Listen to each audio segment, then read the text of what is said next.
دی بات کیا پوچھنے کمر سائیں غریب باندھا کمر دی بات کیا پوچھنے کمر سائیں غریب باندھا کمر دی بات کیا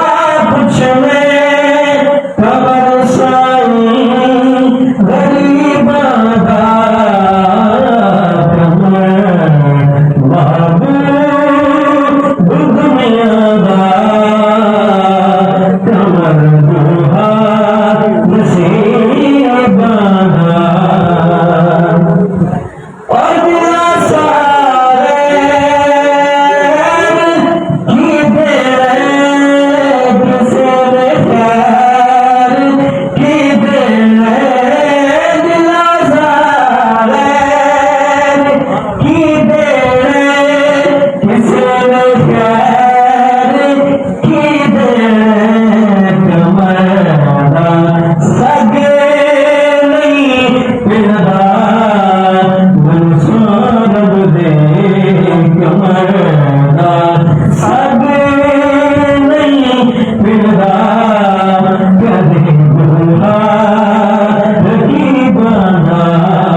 یاد دوں گا نا یاد یاد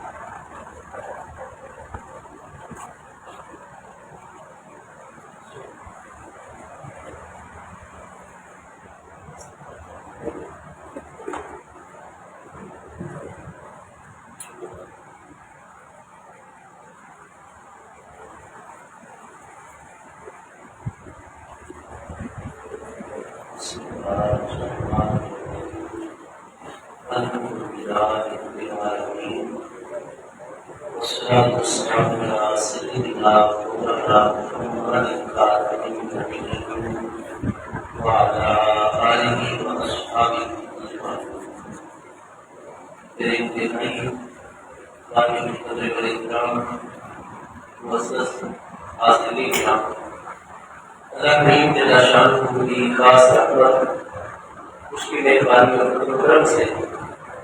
ہم سب حضرات حضور صلی اللہ علیہ وسلم کے زیارت اجبار میں نواز کے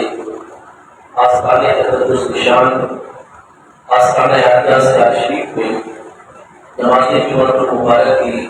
ادائیگی کا شرف حاصل کرنے کے لیے اور اپنے مرشد کریم حضور صلی اللہ علیہ وسلم کی زیارت اجبار میں نواز کے رمض و برکات کے حصول کے لیے حاضر ہیں۔ رب کریم جل شانہ ہم سب کی یہ حاضری اپنی بارگاہ اقدس میں قبول منظور فرمائے۔ اللہ تبارک و تعالیٰ حضور صلی اللہ علیہ وسلم کی زیارت اجبار کی نواز کے درجات عالیہ اپنی بارگاہ اقدس میں مزید بلند سے بلند فرمائے۔ حضور کی زیارت اجبار کی نواز کی روشن و منور تعلیمات پر اللہ پاک ہم سب کو پورے خلوص دل کے ساتھ عمل کرنے کی توفیق عطا فرمائے اور آپ سب حضرات جو کہ نہایت ہی شدید اور سخت موسم میں دور و نزدیک کا سفر فرما کر آستانہ عالیہ پر حاضر ہیں، اپنے دلوں کے اندر جتنی بھی جائز تمنائیں اور نیک مرادیں رکھتے ہیں، اللہ پاک حضور سیدنا پیر سیال کی نماز کی برکت سے آپ تمام حاضرین کی جملہ جائز دلی مرادوں کو پورا فرمائے۔ یقیناً بہت بڑا جہاد ہے اللہ تعالیٰ کی بارگاہ اقدس کے ساتھ، محبوب کریم علیہ السلام کی پاکیزہ بارگاہ اقدس کے ساتھ، اور اپنے مرشد کریم حضور سیدنا پیر سیال کی نواز قدس سر العزیز کی بارگاہ اقدس کے ساتھ آپ جملہ پیر بھائیوں کی شدید دلی وابستگی اور کامل تعلق ہے کہ اتنے سخت موسم میں آپ تشریف فرما ہیں۔ اللہ پاک ان موسموں کی شدت میں اور گرمیوں کی برداشت میں آپ سب کو اجر عظیم عطا فرمائے، اور اللہ پاک ہم سب کی قبر اور میدان معاشر کی گرمی اور سردیوں سے اس کی برکت سے اللہ پاک ہم سب کو محفوظ و معمول فرمائے۔ قرآن مجید فرقان حمید میں اللہ پاک کے ارشاد گرامی ہے والفجر ولیال عشر، فرمایا کہ مجھے فجر کی قسم ہے اور 10 راتوں کی قسم ہے۔ اس آیت کریمہ کے حوالے سے اقوال تو بہت سارے ہیں، لیکن ایسا قول جس کے اوپر سارے کے سارے ہمارے مفسرین متفق ہیں کہ ان 10 راتوں سے مراد ذی الحج کی پہلی 10 راتیں مراد ہیں۔ اللہ کریم جل شانہ کی بارگاہ اقدس میں مبارک مہینہ جو اس وقت جاری و ساری ہے، 4 حرمت والے مہینوں میں سے تیسرا حرمت والا مہینہ ذو الحجہ۔ اس ذو الحجہ کا تو پورا مہینہ ہی حرمت والا مہینہ ہے، اور خاص طور پر اس کا جو پہلا عشرہ ہے، پہلے 10 دن اور پہلی 10 راتیں، اللہ کریم نے اتنے انوار ان 10 دنوں کے اندر اور 10 راتوں کے اندر رکھے ہوئے ہیں، اتنے فیوز و برکات رکھے ہوئے ہیں۔ اللہ تعالیٰ کی بارگاہ میں یہ 10 دن اور 10 راتیں اتنی عظمت والی ہیں کہ اللہ پاک جل شانہ ولیال عشر فرما کر ذی الحج کے پہلے 10 دنوں اور پہلی 10 راتوں کی قسم ارشاد فرما رہا ہے، جس سے نتیجہ یہ واضح ہوا کہ اللہ تبارک و تعالیٰ اپنے پیارے محبوب کریم علیہ السلام کے صدقے سے ہمیں جو عمر میں برکت عطا فرماتا ہے، اور سال میں ایک مرتبہ پھر یہ 10 دن ہمارے مقدر میں تشریف لاتے ہیں، تو ہمیں باقی بھی پورا سال کبھی بھی غفلت کے عالم میں بسر نہیں کرنا چاہیے، اس لیے کہ ہر آنے والا لمحہ جو ہوتا ہے وہ ہماری دنیاوی زندگی کو کم کر رہا ہوتا ہے۔ ہر لمحہ ہی ہمارے لیے سب سے زیادہ قیمتی ہوا کرتا ہے۔ مومن اور مسلمان اپنی زندگی کے لمحات کو قیمتی بناتا ہے۔ اللہ پاک کی بارگاہ اقدس کی طرف توجہ کر کے، محبوب کریم علیہ التحیات و تسلیم کی بارگاہ اقدس کی طرف توجہ کر کے، اور خاص طور پر ہمارے مرشد کریم حضور سیدنا پیر سیال غریب نواز اعلیٰ حضرت سیالوی غریب نواز رضی اللہ عنہ کی ذات بابرکات ہو، یا حضرت سیدنا ثانی لا ثانی غریب نواز سیدنا خواجہ خواجگان اشرف الاولیاء حضور پیر سیال سیدنا خواجہ محمد الدین سیالوی صاحب غریب نواز رضی اللہ عنہ، حضرت ثالث غریب نواز سیدنا مجاہد اکبر خواجہ خواجگان حضور سیدنا علامہ حافظ خواجہ محمد ضیاء الدین سیالوی صاحب غریب نواز رضی اللہ عنہ کی ذات بابرکات، یا حضرت رابع کریم حضور سیدنا شیخ الاسلام والمسلمین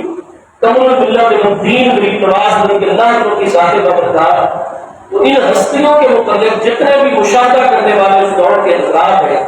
یہ واضح کیا ہے کہ سلسلہ عالیہ اولیاء چشتیات کے اندر مرکز سیال شریف وہ مبارک مرکز ہے کہ جس کے زیب سجادہ عالیہ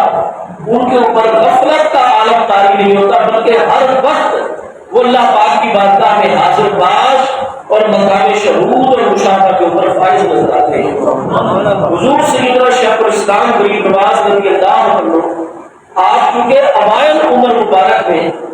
زیب سجادہ عالیہ مقرر ہو گئے، آستانہ عالیہ کے سجادہ عالیہ کو آپ رونق بخشنے لگ گئے، کیونکہ حضرت ثالث غریب نواز رضی اللہ تعالیٰ عنہ کا وصال 48 سال کی عمر مبارک میں عین عالم شباب اور جوانی میں ہو گیا، اور حضور شیخ الاسلام غریب نواز رضی اللہ عنہ آپ معقولات کا علم مکمل کرنے کے لیے جامعہ عثمانیہ اجمیر شریف میں علامہ معین الدین اجمیری علیہ رحمت کی خدمت میں آپ اس وقت زیر تعلیم تھے، اور آپ کی 2 سال کی کتابیں معقولات کی جو منتہی کتابیں منطق و فلسفہ کی وہ کتابیں ابھی باقی تھیں۔ حضور پیر پٹھان غریب نواز کا حکم پہنچا کہ آپ کو ہی سجادہ نشین مقرر فرمایا جا رہا ہے، لہذا آپ اگلی تعلیم جو ہے یہی منتقل فرمائیں گے۔ پھر علامہ صدر المدرسین جامعہ عثمانیہ اجمیر شریف علامہ معین الدین اجمیری علیہ رحمت، جنہوں نے چند اسباق کی حضور پیر سیال کو جب اجمیر شریف میں پڑھائے تھے تو انہوں نے فرمایا تھا کہ صاحبزادہ محمد قمر الدین صاحب یہ آیت من آیات اللہ ہے، اللہ کی زمین پر اللہ کی آیتوں میں سے ایک آیت مشہور ہے۔ اور جب آپ سیال شریف میں تشریف لانے لگے تو پھر علامہ نے فیصلہ فرمایا اور یہ واضح طور پر اجمیر شریف کی انتظامیہ کو ارشاد فرمایا کہ مجھے یہ پتہ ہے اللہ پاک نے جو کام حضرت صاحبزادہ خواجہ محمد قمر الدین صاحب سے لینا ہے تو آپ کی حیات طیبہ کا ایک ایک لمحہ اتنا مصروف ہوگا، آپ بیٹھ کر تدریس نہیں فرما سکیں گے، پڑھا نہیں سکیں گے،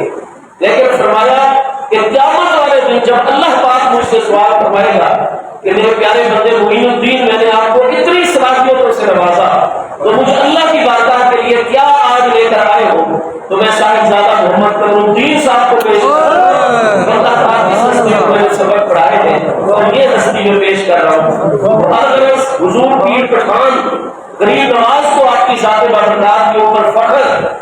اور حضور شیخ الاسلام غریب نواز پہلا سال ہی تھا جب آپ اوائل عمری میں سجادہ نشین جبکہ زمانہ طالب العلمی آپ کا جاری تھا اور آپ پہلے اس سے مبارک پر آج 4 ذی الحج ہے، اور آپ کے علم میں ہے کہ یکم ذی الحج سے لے کر 3 ذی الحج تک آستانہ عالیہ چشتیہ نظامیہ چشتیان شریف میں حضور سیدنا قبلہ عالم فخر الاولیاء کل ہند پنجاب نے راجا ساڑھے دوست ترین نور محمد خواجہ حضور قبلہ عالم سیدنا خواجہ خواجگان فخر الاولیاء حضور سیدنا خواجہ نور محمد بخاری چشتی نظامی غریب نواز رضی اللہ عنہ ہر سال شکل سے 3 ذی الحج تک آپ پر سے مبارک آستانہ عالیہ چشتیان شریف میں منعقد ہوتا ہے۔ کل الحمدللہ وہاں بھی یہ سارے کا سارا سلسلہ مکمل ہوا تو 1205 سن ہجری میں یعنی آج سے 239 سال قبل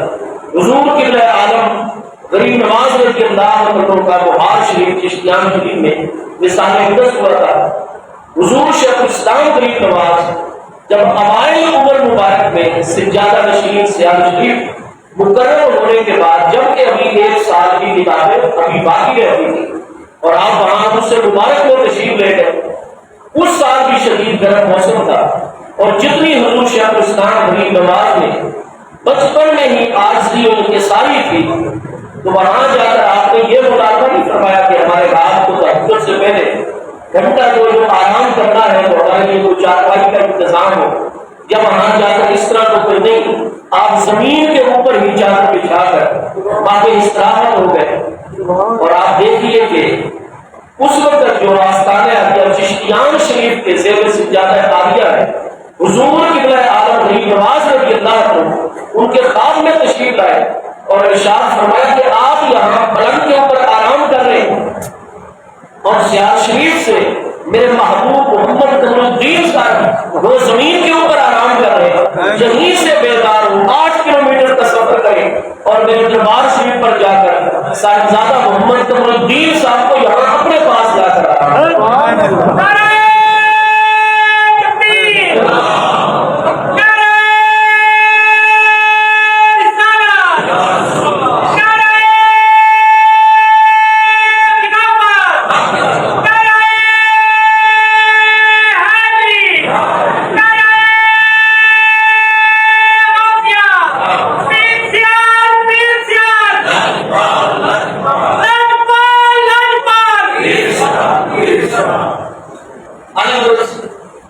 نوجوانی کے عالم میں جب کہ عمر مبارک آپ کی 30 سال کی اس وقت،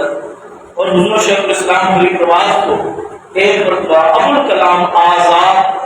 جن کا اصل نام محمد حسین آزاد تھا، علامہ ابوالکلام آزاد جو ہے، انہوں نے حضور شیخ الاسلام غریب نواز کو 30 سال کی عمر مبارک میں عین شباب اور جوانی کے عالم میں نماز پڑھتے ہوئے ایک مرتبہ دیکھا تو فرمانے لگے کہ آستانہ عالیہ سیال شریف کے جوان سال سجادہ نشین صاحب، فرمایا اگر آج کتنی صدیوں کے بعد روئے زمین پر کسی نے اگر حضور سیدنا مولا مرتضی شیر خدا کرم اللہ وجہ کریم کو نماز پڑھتے ہوئے عملی طور پر دیکھتا ہو تو وہ سیال شریف کے جوان سال سجادہ نشین حضرت خواجہ محمد قمر الدین صاحب کو نماز پڑھا، نماز میں وہ حضوری، وہ استدراک کا عالم۔ تو الغرض حضور پیر سیال لہپال غریب نواز کی، تو ہم جتنے بھی آپ کے دامن کرم کے ساتھ وابستہ سیالوی حضرات ہیں، سیالوی چشتی مرید ہے، پیر بھائی ہیں، ان سب کے لیے تعریف ہے کہ ہماری زندگی کا رات دن شب و روز جو ہے وہ اللہ پاک کی بارگاہ میں حضوری میں، محبوب کریم علیہ تحیات و تسلیم کی بارگاہ اقدس میں حضوری میں، دین اسلام کی خدمت میں، مساجد مدارس کی تعمیر میں، اور محبوب کریم علیہ السلام کے دین مبارک کا کلمہ بلند کرنے میں ہمارے سارے کے سارے امور و معاملات گزرنے چاہیے۔ لیکن خصوص بالخصوص یہ مبارک 10 دن، جن میں سے آج 4 ذی الحج ہے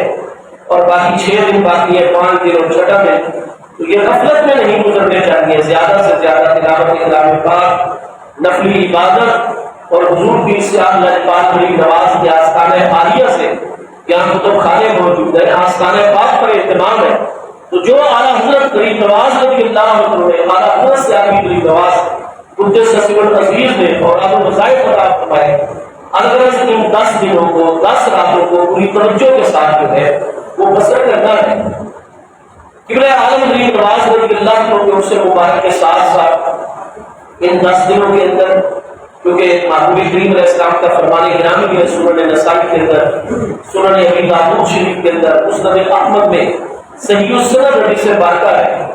فرمایا کہ ہمارے جس امتی مرد نے تعلق میں قربانی کرنی ہو تو ان کے لیے سنت یہ ہوتا ہے کہ ذی الحج کا چاند نظر آنے سے لے کر جب تک ان کا جانور ذبح نہ ہو جائے اس وقت تک نہ ناخن ترشوانے ہیں اور نہ ہی جسم کے کسی حصے کے بال جو ہے وہ ترشوانے ہیں، ان کو اللہ تبارک و تعالیٰ بے بہا اجر و ثواب عطا فرمائے گا۔ اور فرمایا کہ جنہوں نے قربانی نہیں کرنی ان کے لیے بھی مستحب ہے کہ وہ ذی الحج کا چاند نظر آنے سے لے کر اور اپنے علاقے میں پہلی قربانی ہو جانے تک نہ ہی ناخن کٹوائیں گے، نہ ہی جسم کے کسی حصے کے بال جو ہے وہ ترشوائیں گے۔ 10 دن ان چیزوں کی پابندی کریں گے تو جو قربانی نہیں بھی کر سکتا لیکن ناخن اور بال نہیں ترشوائے گا، اس نیت سے اللہ پاک اس کو اپنے راستے میں قربانی کرنے کا اجر و ثواب عطا فرمائے۔ باقی جتنے دن ہیں ان کی طرف بھی پابندی کی جائے، اپنے سر کے بال بھی غیر سنت کے مطابق رکھے جائیں، اپنے چہرے کے بال بھی ظاہری ڈوبے اسلام ہے اور شریعت مبارکہ میں یہ واجب ہے۔ جب حضور کی سیال لہپال غریب نواز سیدنا شیخ الاسلام غریب نواز رضی اللہ عنہ کی بارگاہ اقدس میں یہ مسئلہ عرض کیا گیا تھا تو حضور شیخ الاسلام غریب نواز رضی اللہ عنہ نے ارشاد فرمایا تھا کہ داڑھی اور کچھ بھی معاملہ نہ ہو تو مصطفیٰ کریم علیہ السلام کی بارگاہ اقدس کے ساتھ سچی محبت کی دلیلوں میں جو سب سے بڑی دلیل ہے وہ مرد مسلمان کا اپنے چہرے پر مصنوع داڑھی کا شرم تو یہ واجب ہے۔ اگر کوئی ہمارا عزیز جو بالکل اس کا کرواتا ہے یا بالکل ہی داڑھی صاف کرتا ہے تو وہ صرف سنت چھوڑنے کا اس کو گناہ نہیں ہوتا، واجب کے ترک کا گناہ ہوتا ہے۔ واجب کا ترک کرنا یہ فسق و فجور ہوا کرتا ہے اور بندہ مسلسل گناہ کبیرہ کے اندر جو ہے وہ مبتلا رہتا ہے۔ ہاں مقدار اس کی سنت موقع ہے کہ تھوڑی سے لے کر آگے جو بات بڑھتے ہیں تو وہ ایک مشتق ہونے چاہیے، یہ مٹھی تک ہونے چاہیے، تو یہ چیز جو ہے وہ سنت محدودہ ہے۔ لیکن خود داڑھی رکھنی جو ہے یہ شریعت مبارکہ میں واجب ہے۔ تو بالوں کے کٹوانے کے حوالے سے جو باقی 6 دن ہیں ان میں بھی پابندی اور بالخصوص داڑھی کی نیت بھی جن بھائیوں کی نہیں ہے وہ کر لیں گے تو انشاءاللہ رحمت ہی رحمتیں ہوگی، نور الاسلام اور داڑھی کے بال سفید ہو جائے تو حدیث صحیح کے اندر ہے کہ دنیا کے اندر اور آخرت میں بھی سفید داڑھی والے مسلمان سے پھر اللہ پاک کو بھی حیا آنے لگتا ہے، اللہ پاک کی رحمتیں ہو جاتی ہیں، کرم نوازیاں ہو جاتی ہیں۔ ہر وہ مسلمان مرد ہو یا عورت عاقل ہے، بالغ ہے، مقیم ہے اور صاحب نصاب ہے، یعنی 10 ذی الحج کی طلوع صبح صادق سے قربانی کے وجوب کا ٹائم شروع ہو جاتا ہے۔ قربانی کرنی واجب ہوا کرتی ہے شرائط کے مطابق، تو 10 ذی الحج کی طلوع صبح صادق سے لے کر 12 ذی الحج کی غروب آفتاب تک 10 کا دن، 11 کا دن، 12 کا دن، یہ 3 دن ایام نحر ہے یعنی قربانی کے دن ہے۔ تو اگر بندہ پہلے فقیر بھی ہو، فقیر اس مسلمان کو کہتے ہیں جس کے پاس صبح کا کھانا ہو تو شام کا نہ ہو، شام کا ہو تو صبح کا نہ ہو، تو اس کو فقیر کہا جاتا ہے۔ یا تو اس کو ہم زکات بھی دیں گے، واجب صدقے بھی دیں گے، نفلی صدقوں کے ذریعے سے بھی ہم مدد کریں گے۔ مسکین وہ مسلمان ہوا کرتا ہے کہ بے شک وہ صحت مند ہو، برسر روزگار بھی ہو، محنت مزدوری اپنی کمائی کام کاج کرتا ہو، لیکن اس کے جو جائز اخراجات ہوا کرتے ہیں وہ اس کی آمدنی سے زیادہ ہو۔ مثال کے طور پر ہمارے علاقے میں اگر کوئی بھی ہمارا مسلمان بھائی ہے جو بالکل صحت مند تندرست و توانا ہے اور ہم دیکھتے ہیں کہ وہ کام کاج بھی کرتا ہے اور اس کی یومیہ آمدنی جو ہے وہ ہے 1000 روپیہ،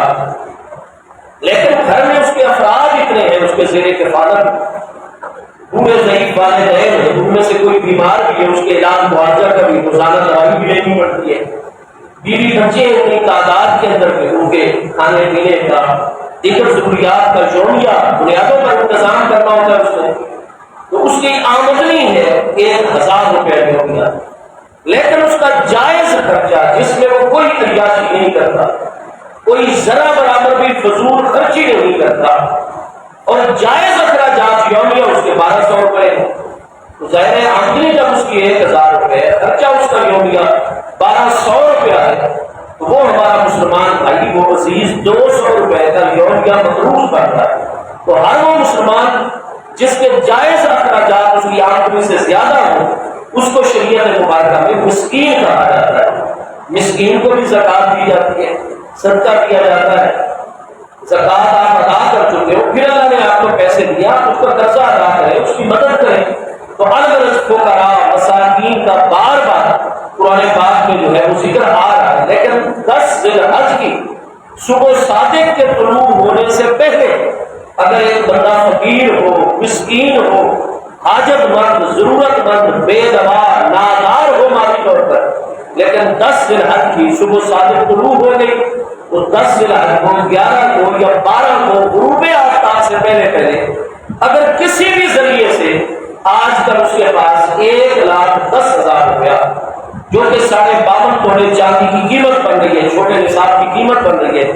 اگر 1,10,000 روپیہ اس کے پاس آ جاتا ہے اور اس میں سے اس نے قرض کسی کا نہیں دینا تو یہ اب صاحب نصاب بن گیا، اس کے اوپر قربانی جو ہے شرعی طور پر واجب ہو جائے گی۔ تو ہر مسلمان مرد عورت عاقل بالغ مقیم اور صاحب نصاب اس کے اوپر قربانی جو ہے وہ واجب ہوا کرتی ہے۔ نابالغ بچوں کے اوپر، بچے ہوں یا بچیاں ان پر قربانی واجب نہیں ہوتی۔ اس مسئلے میں اگرچہ ہمارے ائمہ حنفیہ کے 2 قول موجود ہیں، کچھ کے نزدیک واجب ہے نابالغ پر بھی اگر وہ مالدار ہو، لیکن ہمارے فقہ حنفی کے اندر جو ظاہر الروایت ہے، ظاہر الروایت میں یہی قول ہے۔ ظاہر الروایت امام محمد بن حسن شیبانی کی وہ 6 کتابیں ہیں جو سیدنا امام اعظم ابو حنیفہ رضی اللہ عنہ کے فتاوی جات اور تحقیقات پر مشتمل پیش کرواتے ہیں۔ تو ظاہر الروایت یہ ہے کہ نابالغ کے اوپر جو ہے وہ قربانی واجب نہیں ہوتی، اور ہماری کتابوں کے اندر موجود ہے وعلیہ الفتویٰ، ہمارے اصحاب فتویٰ پر ترجیح علماء نے فتویٰ اسی بات پر دیا کہ نابالغ بچے اور نابالغ بچی وہ جتنے بھی مالدار ہو جائیں ان کے اوپر قربانی جو ہے وہ واجب نہیں ہوگی۔ میں نے پچھلی مرتبہ کی گفتگو میں بھی عرض کیا تھا کہ قربانی جس طریقے سے مرد صاحب نصاب کے اوپر واجب ہوتی ہے، اسی طرح اگر عورت مسلمان وہ بھی صاحب نصاب ہو تو اس پر بھی قربانی واجب ہو جایا کرتی ہے۔ لہٰذا یہ مسئلہ گھروں کے اندر بتانے چاہیے، اور میں نے مثال کے طور پر عرض کیا تھا کہ اگر 7 افراد ایک مسلمان گھرانے کے اندر آباد ہے، موجود ہے، ان میں 4 حضرات مثال کے طور پر مرد ہیں، 3 مثال کے طور پر خواتین ہیں، وہ چاروں مرد بھی جو ہے وہ صاحب نصاب ہے، ان کے پاس اتنی جائیداد موجود ہے کہ ان کی بنیادی ضروریات سے جو کچھ بچتا ہے بالکل وہ نصاب کو پہنچتا ہے۔ وہ چاروں کے چاروں ملازمت پیشہ ہیں، یا دکاندار ہیں، یا کاشتکار ہیں، الگ الگ ان کے آمدنی کے ذرائع ہیں، اور چاروں بندے 10 11 12 ذی الحج ایام نہر کے اندر وہ چاروں مرد ہی گھر والے وہ صاحب نصاب ہے۔ اسی طرح جو چاروں ہی ہماری پیاری بچیاں گھر میں رہتی ہیں، ساری عاقلہ ہے، بالغہ ہے، مقیم ہے ان 3 دنوں کے اندر، اور ساتھ ساتھ صاحب نصاب بھی ہے، والدین نے ان کو اتنا کچھ مال و دولت سے نوازا ہوا ہے، شوہر نے اتنا کچھ تحفے قائد، بھائی ان کو اتنے تحفے قائد دے دیتے ہیں مال و دولت، یا وہ خود ملازمت پیشہ ہے یا کاروبار کرتی ہیں، تو اس گھرانے کے 7 افراد ہیں، 4 مرد 3 خواتین، ساتوں کے ساتوں ہی صاحب نصاب ہیں، تو 7 قربانیاں اس گھرانے کے اوپر واجب ہو جائیں۔ ایسا نہیں ہے کہ بھائی سربراہ قربا جو ہے وہ قربانی کرتے اور سب کی طرف سے ہو جائے، ایسا نہیں ہوتا۔ جیسے نماز ہر ایک نے الگ اپنی پڑھنی ہے، روزہ ہر ایک نے اپنا اپنا رکھنا ہے، بالکل اسی طریقے سے جو بھی عاقل بالغ مسلمان مرد عورت مقیم صاحب نصاب ہوں گے ان کے اوپر قربانی واجب ہوگی، مردوں کے اوپر بھی صاحب نصاب، عورتوں کے اوپر بھی قربانی واجب ہوگی۔ جو تو چھوٹے جانور ہیں جیسے بکری ہے، نر یا مادہ، دمبا ہے، بھیڑ ہے، مینڈا، یہ تو سارے ایک جانور ایک بندے کی طرف سے ہوا کرتا ہے، لیکن اونٹ ہو یا گائے ہو یا بھینس ہو تو اس میں چونکہ 7 آدمی شریک ہو سکتے ہیں۔ اگر کوئی اکیلا مسلمان بھی چاہے، اس کا شوق ہے، اس کا جذبہ ہے، اور وہ چاہتا ہے کہ اللہ تعالیٰ نے اتنا مجھے نعمتوں سے نوازا ہے تو میرا واجب بھی 7 ادا ہو جائے گا، اور باقی جو 6 حصے ہوں گے وہ شکرانے کے طور پر ہو جائیں گے۔ تو اللہ تعالیٰ مجھے بے حساب دیتا ہے تو میں چھوٹا جانور کیوں کروں، میں بڑا جانور اونٹ کروں گا اکیلا مسلمان، یا میں اکیلا ہی گائے کروں گا، بھینس کروں گا، یا میں ایسا اور جناب بیل کروں گا، بالکل ایک بندہ بھی کر سکتا ہے۔ بڑے جانور کے اندر 2 بھی شامل ہو سکتے ہیں، 2 بندے شامل ہوں تو افضل یہ ہے کہ ایک بندہ 4 حصوں میں شامل ہو جائے، دوسرا بندہ 3 حصوں میں شامل ہو جائے، یہ صرف افضل ہے، کیونکہ ہر ایک حصہ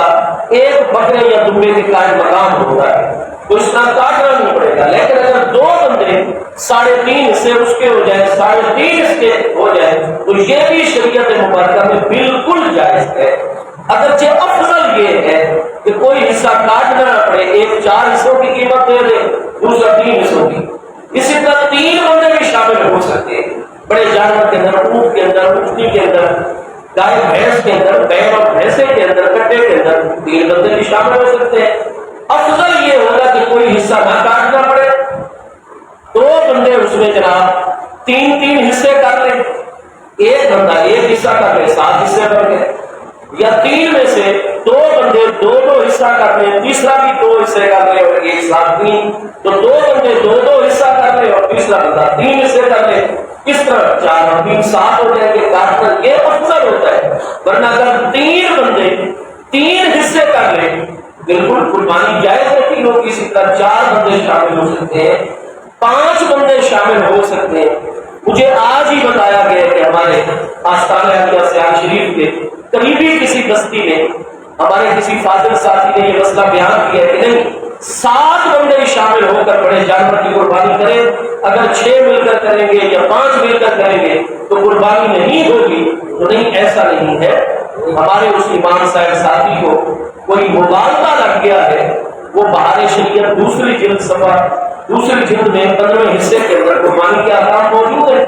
وہاں حصوں کا بیان بھی موجود ہے۔ آپ اس سے لے کر فتاوی عالمگیری میں کام دیکھیے، رد المحتاج، در مختار، پرسوں کل تک میں دیکھتا رہا ہوں، اب بھی شاید گاڑی میں کوئی نہ کوئی کتاب فقہ کے ساتھ موجود ہو، کیونکہ ضرورت پڑتی ہے، مسائل بار بار دیکھنے ہوتے ہیں۔ تو ان دوستوں کو کوئی مبالغہ نہ کیا ہے، 7 بندے زیادہ سے زیادہ شامل ہو سکتے ہیں، لیکن اگر 6 بندے شامل ہو جائے، 4 شامل ہو جائے، 3 شامل ہو جائے، 2 شامل ہو جائے، یا 1 بندہ بھی، وہ بالکل اس طریقے سے جائز ہوتا ہے۔ لیکن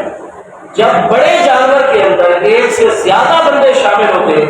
تو اس کے لیے وہ شرطیں ہیں، تب قربانی جائز ہوگی، ورنہ قربانی کسی کی طرف سے بھی نہیں ہوگی۔ اگر بڑے جانور کے اندر آپ شامل ہو رہے ہیں، جتنے بندے 7 ہے، 6 ہے، 5 ہے، 7 کے اندر جتنے بھی ہیں، پہلی شرط یہ ہوتی ہے کہ سب کی از روئے کفر و اسلام عقیدے کی جہت ایک ہونی چاہیے، کہ ایک بندے کے نزدیک جو چیز عین ایمان ہے وہ باقی 6 شریکوں کے نزدیک بھی وہ چیز عین ایمان ہی ہونی چاہیے، اور جو چیز اس ایک شریک ایک بندے کے نزدیک عین کفر بنتی ہے وہ باقی حصہ داروں کے نزدیک بھی کفر ہی ہونی چاہیے۔ ایسا نہیں ہونا چاہیے کہ ایک بات اس ایک شریک کے نزدیک تو ایمان بنتی ہو لیکن دوسرے کے نزدیک وہ چیز عین کفر بنتی ہو، تو پھر کسی کی بھی قربانی جائز نہیں ہوگی۔ اب حضور ام المؤمنین سیدہ عائشہ صدیقہ طیبہ طاہرہ کریمہ ہستی رضی اللہ تعالیٰ عنہا کو پاک دامن ماننا اور کامل مومن ماننا، یہ قرآن مجید فرقان حمید کے فرمان کا تقاضا ہے، کیونکہ جب منافقین نے سن 5 ہجری میں حضور المؤمنین رضی اللہ تعالیٰ کی ذات بابرکات پر معاذ اللہ تہمت لگائی تھی، تو اللہ پاک نے 18ویں پارے میں پوری سورہ نور نازل فرمائی، اور اس میں 10 آیتیں حضرت ام المؤمنین سیدہ عائشہ صدیقہ رضی اللہ عنہا کی عظمت اور آپ کی پاک دامنی کے بیان میں نازل۔ اب الحمدللہ ہم تو ضرور آئے اسلام حضور کی سیال اور اللہ کے جملہ اولیاء کے غلام، اللہ کے پیاروں کے غلام، ہم تو حضور ام المؤمنین رضی اللہ عنہا کی پاک دامنی پر جو بال کی نوک کے کروڑویں حصے کے برابر بھی شک کا مظاہرہ کرے گا، وہ قرآن پر کیسے اس کا ایمان رہ سکتا ہے، وہ مومن کیسے رہ سکتا ہے؟ لیکن ایک بندہ کسی کو ایمان سمجھ کر کہے گی آپ تو پاک دامن نہیں ہے، 1400 سال پہلے سے اللہ نے آپ کی پاک دامنی کو بیان کیا، لیکن آج بھی کوئی انگلی اٹھاتا حضور ام المؤمنین رضی اللہ عنہا کی کریم ذات بابرکات پر، تو جو حضور ام المؤمنین کو پاک دامن نہ مانے وہ کبھی مومن نہیں رہ سکتا، کیونکہ قرآن نے آپ کی پاک دامنی کو بیان فرمایا ہے۔ اگر ایسا بندہ بھی ہمارے نزدیک مسلمان نہیں ہوتا۔ اب اگر خدا نہ خواستہ 7 شریک ہے یا 6 ہے، 5 ہے، 4 جتنے بھی، ان میں کوئی ایک بندہ بھی ایسا آ گیا کہ جو چیز ہمارے نزدیک ایمان ہوتا ہے اس کے نزدیک کو کفر ہو۔ حضرت صدیق اکبر رضی اللہ عنہ کو انبیاء کرام علیہ السلام کے بعد سب سے افضل ترین جنتی ماننا یہ ہمارے ایمان کا تقاضا ہے، لیکن وہ شخص جو اس بات کو کفر سمجھتا ہوں، معاذ اللہ ثم معاذ اللہ، تو یاد رکھیے کہ پھر اگر کوئی ایسا بد عقیدہ بندہ شامل ہو گیا تو پھر کسی کی بھی قربانی نہیں ہوگی۔ اس لیے ہم کہتے ہیں کہ 1973 کا ہمارا متفقہ آئی موجود ہے، وہ ہمارا آپس میں عمرانی معاہدہ ہے، تو جتنے پاکستان کے شہری وہ چاہے جس مذہب کے ہو، جس عقیدے کے ہو، جو آئین پاکستان کو مانتے ہیں، قادیانی جو ہے وہ مرتد ہے کیونکہ وہ ضرورت دینی کے منکر ہے، تو قادیانی ہو، مرزائی، لاہوری، احمدی گروپ، یہ جتنے بھی ہیں قادیانی احمدی، یہ سارے کے سارے گروپ جو ہیں یہ مرتد ہیں، آئین پاکستان کو بھی نہیں مانتے اور ضروریات دین کو بھی نہیں مانتے، تو مرتدوں کے ساتھ تو کوئی معاملہ ہو ہی نہیں سکتا۔ تو قادیانیوں اور مرزائیوں کے علاوہ باقی جتنے بھی پاکستان کے شہری ہیں وہ چونکہ آئین پاکستان کو مانتے ہیں، اس آئین کی صورت میں چونکہ ہمارا عمرانی معاہدہ ہو گیا، اس عمرانی معاہدے کے مطابق ہم اپنے حدود میں رہتے ہوئے ہم کسی کو کچھ نہیں کہتے، لین دین آنا جانا کے معاملات ہم سماجی معاشرتی حقوق ایک دوسرے کو اس عمرانی معاہدے کی وجہ سے ادا کرنے لازم ہوتے ہیں، وہ ہم ادا کرتے رہتے ہیں. لیکن شاعر دینی اور عبادات الہی کا معاملہ ہے تو پھر جو ہے وہ عبادات نہیں اکٹھی ہو سکتی جہاں کفر اور اسلام کے زاویے سے جو ہے وہ عقیدے میں فرق جب آ جاتا ہے، جہت جب مختلف ہو جاتی ہے. اس لیے جتنے اہل سنت و جماعت ہیں وہ سارے کے سارے جانور کے اندر 7 اور 5 وہ سارے ایک ہی مذہب کے ہوتے ہیں. اہل تشیع ہے تو وہ بڑے جانور میں اکیلے وہ شامل ہو، دیوبند ہے تو وہ اکیلے شامل ہو، غیر مطلع دار حدیث ہے تو وہ شامل ہو. اس لیے میں صاف سیدھا مسئلہ عرض کر رہا ہوں کہ یہ بالکل شرعی معاملہ ہے. آپ جتنے بھی حضور پیر سیال سے یا اولیاء اللہ کی مبارک بارگاہوں سے تعلق رکھنے والے ہیں تو آپ کے بڑے جانور میں صرف اور صرف جمہور اہل اسلام باادب اہل سنت و جماعت مسلمان ہی حصہ دار شامل ہو. اگر کوئی ایک اس میں سے دیگر جو بند ہے، غیر مقلد ہے، اہل تشیع ہے، کوئی ایک بھی حصہ دار آ گیا تو دوسری شرط یہ ہوتی ہے کہ 7 شریک ہو، 6، 5، 4 جتنے بھی ہو، ان سب کی نیت جو ہے وہ قربت اور عبادت الہی کی نیت ہو. محض گوشت حاصل کرنا یہ نیت نہ ہو. جیسے کوئی ہمارا ایک بھائی یہ سمجھتا ہے کہ میرے بچے گوشت کا انتظار نہ کرتے رہ جائیں عید والے دن، لہذا چلو واجب تو نہیں ہے مجھ پر لیکن میں ادھر ادھر سے پیسے اکٹھے کر کے تو چلو بڑے جانور میں حصہ شامل کر دیتا ہوں تاکہ جیسے جانور ذبح ہوگا، گوشت تیار ہوگا، ہمارے گھر بھی گوشت ہمارے حصے کا آ جائے گا تو بچے اس کو کھا لیں گے. ایسی نیت نہیں ہونی چاہیے. 7 اگر شریک ہو بڑے جانور میں، 6 کی نیت بالکل عبادت کی ہو، باقی عبادت کی، لیکن اگر ایک حصہ دار کی نیت بھی صرف گوشت کا حصول ہوا تو باقی 6 کی قربانی بھی نہیں ادا ہوگی، عبادت ہے. اس لیے آپ حضرات ان مسئلوں کو عام کیا کریں اور جب آپ بڑے جانور میں شریک ہو تو پہلے بیٹھ کر میٹنگ کر لیا کریں. یہ سارے مسئلے ایک دوسرے کو سمجھا دیا کریں. بہتر ہوتا ہے اپنے امام صاحب کو بلا لیا کریں، کوئی عالم دین اس کو تکلیف دیا کریں اور یہ مسئلے بالکل کلیئر کر کے اس کے بعد جو ہے آپ بڑے جانور کے اندر شامل ہو جائیں. اللہ تبارک و تعالیٰ ہر ایک کی یہ مالی عبادت قبول و منظور فرمائے. محترم حضرات، حضرت سیدنا ابراہیم علیہ السلام کی یاد میں جو ہے اللہ تبارک و تعالیٰ نے ملت ابراہیمی میں قربانی کا حکم جو ہے وہ جاری فرمایا. ہمارے پیارے آقا کریم علیہ تحیات و تسلیم کی ولادت مقدسہ سے 3500 سال پہلے کا زمانہ ہے سیدنا ابراہیم علیہ السلام کا مبارک زمانہ. اور سیدنا ابراہیم علیہ السلام کے متعلق قرآن مجید کے اندر موجود ہے، اذ قال له ربه اسلم قال اسلمت لرب العالمین. کہ حضرت سیدنا ابراہیم بن طارق علیہ السلام کی ذات بابرکات کو اللہ پاک کی بارگاہ اقدس کے ساتھ کتنی محبت ہے کہ اللہ پاک گواہی دیتا ہے کہ جب بھی ابراہیم علیہ السلام کے رب تعالیٰ نے ابراہیم علیہ السلام کو فرمایا اسلم، اے میرے پیارے خلیل، اے میرے پیارے ابراہیم، آپ مجھے اللہ کی بارگاہ میں جھک جائیے، میرے اس فرمان کی اطاعت کیجیے. قال اسلمت لرب العالمین. حضرت ابراہیم علیہ السلام نے فوراً عرض کی میں رب العالمین کی بارگاہ میں جھک گیا. آپ دیکھتے ہیں کہ اوائل عمر مبارک 20 سال اس وقت ابراہیم علیہ السلام کی عمر مبارک تھی. اور جب عید کا دن آ گیا، سالانہ فیسٹیول اور پروگرام ہوتا تھا فلسطین کے اندر جہاں نمرود جو ہے وہ حکومت کرتا ہے، وہ سارے کے سارے لوگ ہیں. آپ مہینے 2 سے یہ مہم چلائے ہوئے تھے کہ بتوں کی پوجا نہیں کرنی چاہیے، یہ شرک ہے، اللہ واحد پر ایمان رکھو. جب وہ گئے آپ نے کڑھاڑا لیا اور ان کے بڑے بت کی بجائے باقی جتنے بھی بت خانے کے اندر بت تھے سارے ریزہ ریزہ کر دیے اور کڑھاڑا جو تھا بڑے بت کے کندھے پر رکھ دیا. اگلے دن جب وہ لوگ واپس آئے اپنے میلے سے فارغ ہو کر دیکھا کہ عبادت خانے میں ان کے سارے معبودان باطلہ ریزہ ریزہ ہوئے پڑے، صرف بڑا بت جو ہے صنم اکبر وہ کھڑا ہوا ہے موجود ہے ان کے گھر. فوراً ایک دوسرے کے ساتھ مشورہ کرتے رہتے ہیں کہ ہمارے خداؤں کے ساتھ یہ معاملہ کس نے کیا. حالانکہ اللہ تعالیٰ نے انسان کو عقل دی ہے، اس کو سوچنا چاہیے تھا کہ جو خود اپنی حفاظت نہیں کر سکے تو ہماری کیا حفاظت کر سکے گے. الغرض طے یہ پایا کہ ایک فتن، ایک جوان ہے جو ہمارے حکام کے خلاف باتیں کرتا ہے۔ ابراہیم علیہ السلام کو پکڑ لیا گیا، بادشاہ کے سامنے حاضری ہوئی، وہاں مناظرہ ہوا باقاعدہ۔ ابراہیم علیہ السلام غالب آ گئے تو اس نے بقیہ اسی حکم جاری کیا کہ ابراہیم علیہ السلام کو آگ کے اندر جو ہے وہ جلا دیا جائے۔ حضرت سیدنا ابراہیم علیہ السلام یہ اس وقت کا مرحلہ ہے کہ پورے علاقے کے اندر کوئی ایک بندہ بھی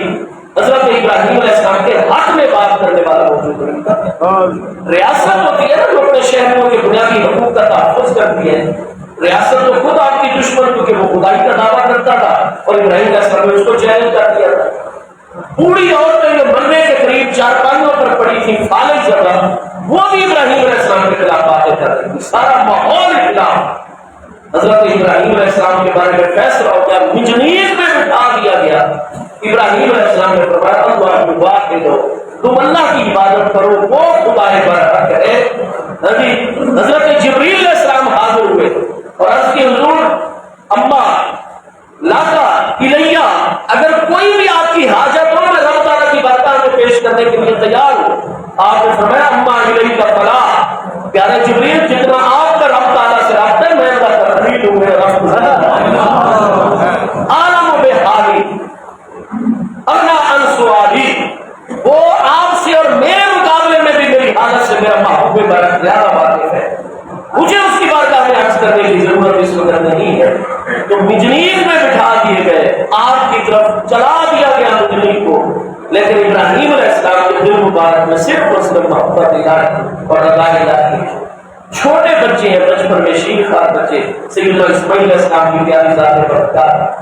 پھر بیوی اور یا کنیز، وہ عزت و غیرت کی علامت ہوتی ہے۔ اب وہ ام ولد ہے، پیارے بچے کی امی ہے، اور رب تعالیٰ کا حکم ہوتا ہے کہ آپ شام سے 1000 میل کے فاصلے پر جنوب کی طرف وادی غیر ذی زرع، جہاں کوئی درخت نہیں ہے، گھاس کا پتا نہیں اگتا، پانی کا قطرہ نہیں ملتا،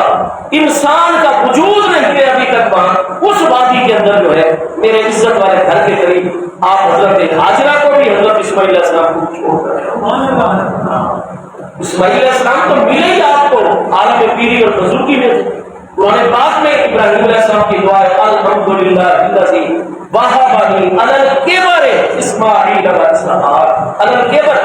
بڑھاپے کا عالم، بزرگی، عالم پیری، لیکن اللہ کریم کا حکم ہو گیا۔ آج ہم وہ جذبہ اپنے سیاسی پیر بھائیوں کے اندر دیکھتے ہیں، میں دیکھتا ہوں بارش کتنی زیادہ ہو رہی ہوتی ہے لیکن ہمارے پیر بھائیوں کا مجمع جمعے کا کبھی بھی کم نہیں ہوتا، اتنی شدید گرمی۔ انشاءاللہ یہ ہمارے جتنے پیر بھائیوں کا ایک لمحہ آستان عالیہ سیال شریف جو جنت نشان ہے، جہاں اتنے اولاد، اقدار، ادواس، اولیاء، اللہ کے کامل بندے جلوہ گر ہوتے ہیں، ملائکہ کرام اس پورے خطے میں جس محبت سے سیال شریف میں جلوہ گر ہوتے ہیں، شاید کسی مقام پر جلوہ گر ہوتے ہو، تو اس شدت میں جو آپ انشاءاللہ آپ کا ایک لمحہ دنیا کی زندگی میں بھی، قبر حشر میں بھی آپ کو نور ہی نور عطا فرمانے والا ہوتا ہے۔ حضرت ابراہیم علیہ السلام فرمایا اللہ کی محبت میں غیرت، عزت، پیارا بچہ جو جگر کا ٹکڑا ہے فوراً چھوڑنے کے لیے آپ جلوہ گر ہو گئے، اور جب حکم ہوا کہ اس پیارے بچے کے حکم پر بھی چھری چلا دیں تو قرآن فرماتا ہے تاللہ للجبین، اپنی آنکھوں پر پٹی باندھی اور پتھر کے اوپر مقام بنا میں 10 جلحظ کو حضرت اسماعیل علیہ السلام کو لٹا دیا۔ اللہ پاک بچے کے مقابلے میں بھی تیری ذات سے مجھے زیادہ محبت ہے۔ ابراہیم چھری چلائی اور چھری کو حکم ہو گیا میرے اسماعیل کی طرف بھی نہیں جانا، اور جبریل علیہ السلام کو بھی حکم ہو گیا کہ پیارے جبریل بے شک آپ 85-100 سال کے فاصلے پر اس وقت چھری چل چکی ہے، میرے ابراہیم علیہ السلام امتحان عملی طور پر پورا کر رہے، چھری چل چکی ہے، لیکن وہ چھری میرے ذبی اسماعیل علیہ السلام کے حلقوم کے نزدیک نہ پہنچے۔ آپ 500 سال کا فاصلہ اوپر کیجئے، جنت سے مینڈا اٹھائیے اور 90-100 سال کا فاصلہ طے کر کے چھری جو اب چل چکی ہے وہ حلقوم میں اس پہ تک نہ پہنچے کہ پہلے جا کر اسماعیل علیہ السلام کو چھری کے نیچے سے ہٹا کر جنت کا مینڈا ان کی چھری کے نیچے کر فتح عظیم۔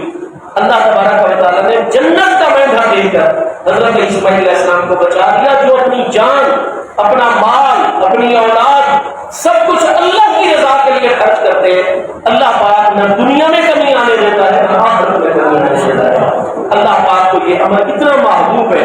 اتنا کہ نہ ہو پھر آخرین اب قیامت تک ملت ابراہیم ہے۔ محبوب نے فرمایا سنت و ابھی کو کی رہا ہے، یہ ابراہیم علیہ السلام کی سنت ہے اور صاحب استطاعت مسلمان پر قربانی کو واجب، اس لیے ہمارے محبوب علیہ السلام کا فرمان ہے لِكُلِّ شَعْرَةٍ لَكُمْ، فرمایا تم جو جانور بھی اللہ تعالیٰ کے راستے میں 3 دنوں میں ذبح کرو گے، اس جانور کے جسم پر جتنے بال ہوں گے ہر بال کے بدلے میں اللہ پاک تمہارے نام اعمال میں نیکی عطا فرمائے۔ اور محبوب علیہ السلام نے فرمایا وہ تمہارا روپیہ جو قربانی کے 3 دنوں میں 10، 11، 12 ذی الحج کو قربانی والے جانور پر خرچ ہوا، اس کو خریدنے میں خرچ ہوا، پالنے میں خرچ ہوا،